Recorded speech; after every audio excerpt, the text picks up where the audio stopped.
সেই অবস্থা করেছে, সারাদিন আমি মানুষটা কিছু খেতে পর্যন্ত পারিনি, আমার বাড়ির লোকজনকে কিছু খেতে পর্যন্ত দেয়নি। কাজে আজকে দেশে কোথায় সরকার, কার কাছে আমি বিচার চাইব?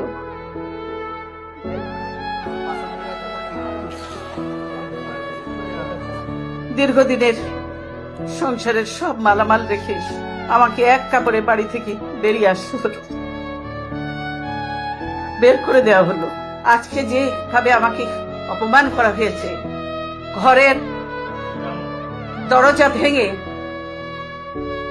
ভেঙে আমার বেডরুমের দরজা ভেঙে রীতিমাত্র ট্রেনিং হিসেবে তারা বের করেছে, এবং এমন ভাবে বলছে যে পুরুষ মানুষ এমন ভাবে বলছে যে জোর করে ওনাকে উঠিয়ে নিয়ে আসেন, জোর করে দরকার হলে ওনাকে কোলে উঠিয়ে নিয়ে আসেন।